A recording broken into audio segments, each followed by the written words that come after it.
ಮಾಜಿ ಪ್ರಧಾನಿ ಮನಮೋಹನ್ ಸಿಂಗ್ ವಿಧಿವಶರಾಗಿದ್ದಾರೆ. ದೆಹಲಿಯ ಏಮ್ಸ್ ಆಸ್ಪತ್ರೆಯಲ್ಲಿ ಕೊನೆಯುಸಿರೆಳೆದಿದ್ದಾರೆ. ತೀವ್ರ ಉಸಿರಾಟದ ತೊಂದರೆಯ ಹಿನ್ನೆಲೆಯಲ್ಲಿ ಆಸ್ಪತ್ರೆಗೆ ದಾಖಲು ಮಾಡಲಾಗಿತ್ತು. ರಾತ್ರಿ 8 ಗಂಟೆ ಸುಮಾರಿಗೆ ಆಸ್ಪತ್ರೆಗೆ ದಾಖಲನ್ನ ಮಾಡಲಾಗಿತ್ತು. ಆದರೆ ಕೊನೆಯುಸಿರೆಳೆದಿದ್ದಾರೆ ಅನ್ನೋದು ಗೊತ್ತಾದ ತಕ್ಷಣ ಇಡೀ ದೇಶವೇ ಕಣ್ಣೀರು ಹಾಕಿದೆ.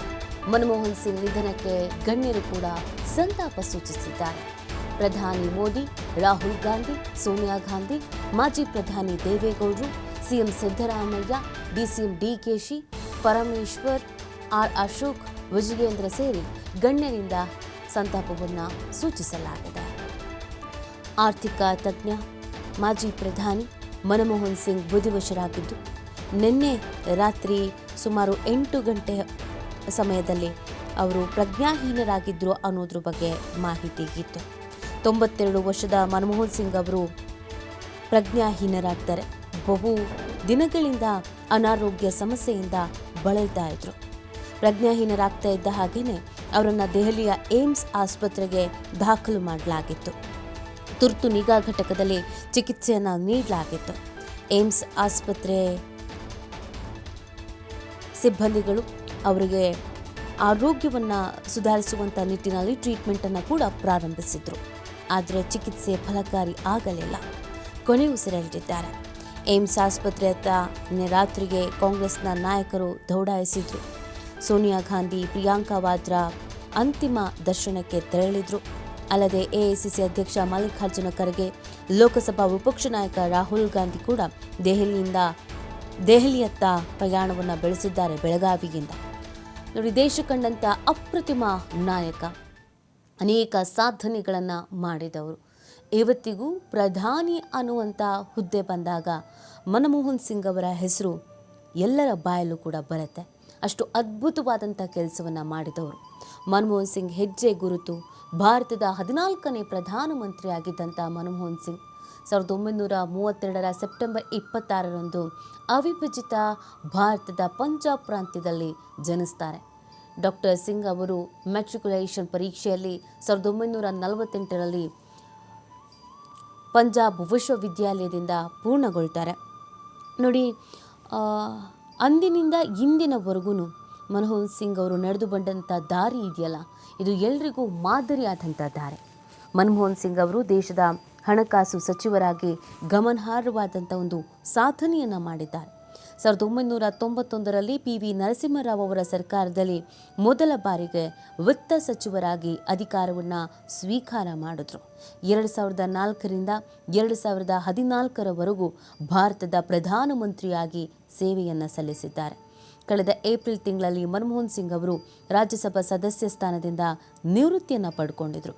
ಸೆಪ್ಟೆಂಬರ್ 26, 1932ರಂದು ಪಂಜಾಬ್ನ ಗಾನ ಸಿಖ್ ಕುಟುಂಬದಲ್ಲಿ ಸಿಂಗ್ ಮನಮೋಹನ್ ಸಿಂಗ್ ಅವರು ಜನಿಸಿದ್ರು. ಗುರುಮುಖ್ ಸಿಂಗ್ ಮತ್ತು ಅಮೃತ್ ಕೌರ್ ದಂಪತಿ ಪುತ್ರರಾಗಿದ್ದಾರೆ. ಮನಮೋಹನ್ ಸಿಂಗ್ ಉರ್ದು ಮಾಧ್ಯಮದಲ್ಲಿ ಆರಂಭಿಕ ಶಾಲಾ ಶಿಕ್ಷಣವನ್ನು ಮುಗಿಸ್ತಾರೆ. 1948ರಲ್ಲಿ ಅಮೃತಸರದ ಹಿಂದೂ ಕಾಲೇಜಿನಲ್ಲಿ ಅಧ್ಯಯನ ಮಾಡಿದ್ರು. ಪಂಜಾಬ್ ವಿವಿಯಲ್ಲಿ ವ್ಯಾಸಂಗದ ಬಳಿಕ ಉನ್ನತ ಶಿಕ್ಷಣವನ್ನು ತೆಗೆದುಕೊಂಡಿದ್ರು. ಹೋಶಿಯಾರ್ಪುರದಲ್ಲಿ ಅರ್ಥಶಾಸ್ತ್ರ ಅಧ್ಯಯನ ಮಾಡಿದ್ರು. 1952ರಿಂದ 1954ರಲ್ಲಿ ಪದವಿ ಮತ್ತು ಸ್ನಾತಕೋತ್ತರ ಪದವಿಯನ್ನು ಮುಗಿಸಿದ್ರು. 1957ರಲ್ಲಿ ಕೇಂಬ್ರಿಡ್ಜ್ ವಿವಿಯಲ್ಲಿ ಅರ್ಥಶಾಸ್ತ್ರ ಟ್ರೈಪೋಸ್ ಮಾಡಿ ಇದಾದ ಬಳಿಕ ಪಂಜಾಬ್ ವಿಶ್ವವಿದ್ಯಾಲಯದಲ್ಲಿ ಪ್ರಾಧ್ಯಾಪಕರಾಗಿ ಸೇವೆಯನ್ನು ಕೂಡ ಸಲ್ಲಿಸಿದ್ರು. 1957ರಿಂದ 1959ರವರೆಗೆ ಅರ್ಥಶಾಸ್ತ್ರ ಹಿರಿಯ ಉಪನ್ಯಾಸಕ ಆದರು. IMD ಲಿಟಲ್ ಅವರ ಮೇಲ್ವಿಚಾರಣೆಯಲ್ಲಿ PhDಯನ್ನು ಕೂಡ ಮಾಡಿದ್ರು. 1959 1963ರವರೆಗೆ ಅರ್ಥಶಾಸ್ತ್ರದಲ್ಲಿ ರೀಡರ್ ಆಗಿ ಸೇವೆ ಸಲ್ಲಿಸಿದ್ರು. 1969 1971ರ ಸುಮಾರಿನಲ್ಲಿ ದೆಹಲಿ ಸ್ಕೂಲ್ ಆಫ್ ಎಕನಾಮಿಕ್ಸ್ನಲ್ಲಿ ಪ್ರಾಧ್ಯಾಪಕರಾಗಿಯೂ ಕೂಡ ಸೇವೆಯನ್ನು ಸಲ್ಲಿಸಿದರು. ಅಂತಾರಾಷ್ಟ್ರೀಯ ವ್ಯಾಪಾರದ ಪ್ರಾಧ್ಯಾಪಕರಾಗಿ ಸಿಂಗ್ ಸೇವೆ ಸಲ್ಲಿಸಿದರು. 1972ರಲ್ಲಿ ಹಣಕಾಸು ಸಚಿವಾಲಯ ಮುಖ್ಯ ಆರ್ಥಿಕ ಸಲಹೆಗಾರ ಕೂಡ ಆಗಿದ್ರು. 1976ರಲ್ಲಿ ಅವರು ಹಣಕಾಸು ಸಚಿವಾಲಯದಲ್ಲಿ ಕಾರ್ಯದರ್ಶಿಯಾದರು. 1980, 1982ರಲ್ಲಿ ಯೋಜನಾ ಆಯೋಗದಲ್ಲಿ ಕಾರ್ಯನಿರ್ವಹಣೆಯನ್ನು ಮಾಡಿದ್ರು. 1982ರಲ್ಲಿ ರಿಸರ್ವ್ ಬ್ಯಾಂಕ್ ಆಫ್ ಇಂಡಿಯಾದ ಗವರ್ನರ್ ಆಗಿ ಕೂಡ ಹೊರಹೊಮ್ಮಿದ್ರು. 1985, 1987ರವರೆಗೆ ಯೋಜನಾ ಆಯೋಗದ ಉಪಾಧ್ಯಕ್ಷರಾದರು.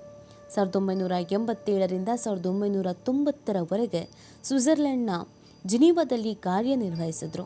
ಸೌತ್ ಕಮಿಷನ್ನ ಪ್ರಧಾನ ಕಾರ್ಯದರ್ಶಿಯಾಗಿ ಕಾರ್ಯ ಹಾಗೂ 1991ರಲ್ಲಿ ವಿಶ್ವವಿದ್ಯಾಲಯ ಧನಸಹಾಯ ಆಯೋಗದ ಅಧ್ಯಕ್ಷರಾಗಿಯೂ ಕೂಡ ಸೇವಾತ್ಮಕ ಕಾರ್ಯಕ್ರಮಗಳನ್ನು, ನೀತಿಗಳನ್ನು ತರುವ ಮೂಲಕ ಭಾರತವನ್ನು ಆರ್ಥಿಕ ದುರಂತದಿಂದ ಪಾರಾಗುವಂತೆ ಮಾಡಿದಂಥ ಕೀರ್ತಿ ಇವರಿಗೆ ಸಲ್ಲುತ್ತೆ. ಆರ್ಥಿಕ ಸಂಕಷ್ಟದಲ್ಲಿದ್ದಂಥ ಭಾರತವನ್ನು 1991ರ ಬಜೆಟ್ ಮೂಲಕ ಅಂದಿನ ಹಣಕಾಸು ಸಚಿವರಾಗಿದ್ದ ಮನಮೋಹನ್ ಸಿಂಗ್ ಪಾರು ಮಾಡ್ತಾರೆ. ದೇಶದಲ್ಲಿ ಹೊಸ ಆರ್ಥಿಕ ನೀತಿ ಜಾರಿ ಮಾಡ್ತಾರೆ. ಲೈಸೆನ್ಸ್ ರಾಜ್, ಸುಂಕ ಮತ್ತು ಬಡ್ಡಿ ದರ ಕಡಿಮೆ ಮಾಡಿದ್ರು. ಹಲವಾರು ಸಾರ್ವಜನಿಕರಿಗೆ ಏಕಸ್ವಾಮ್ಯ ಕೊನೆಗೊಂಡಿತು. ವಿದೇಶಿ ಬಂಡವಾಳ ಹೂಡಿಕೆ ಹೆಚ್ಚಿಸೋಕೆ ಹೊಸ ನೀತಿ ಅಳವಡಿಕೆ ಮಾಡ್ತಾರೆ. ಭಾರತ ಆರ್ಥಿಕತೆಯ ರಾಜ್ಯದ ನಿಯಂತ್ರಣ ಗಣನೀಯ ಕಡಿತ, ಹೆಚ್ಚಿದ ಹಣಕಾಸು ಉದಾರೀಕರಣ, ಮುಕ್ತ ಮಾರುಕಟ್ಟೆ ಅರ್ಥವ್ಯವಸ್ಥೆ. ರಾಷ್ಟ್ರ ರಾಜಕಾರಣದಲ್ಲಿ ತಮ್ಮದೇ ಛಾಪು ಮೂಡಿಸಿದವರು ಮನಮೋಹನ್ ಸಿಂಗ್. ನೆಹರು ನಂತರ ಪ್ರಧಾನಿಯಾಗಿ ಪೂರ್ಣಾವಧಿ ಪೂರೈಸಿದ ಮತ್ತು ಸತತವಾಗಿ 2 ಬಾರಿ ಪ್ರಧಾನಿ ಹುದ್ದೆ ಅಲಂಕರಿಸಿದ ಹೆಗ್ಗಳಿಕೆ ಕೂಡ ಇವರಿಗೆ ಸಲ್ಲತ್ತೆ. ಭಾರತದ ಆರ್ಥಿಕ ವ್ಯವಸ್ಥೆಯ ಸುಧಾರಣೆಯ ಶಿಲ್ಪಿ ಅಂತ ಪ್ರಸಿದ್ಧಿ ಆಗಿದ್ದಂಥ ಇವರು ಅನೇಕ ಸಾಧನೆಗಳನ್ನು ಮಾಡಿದ್ದಾರೆ.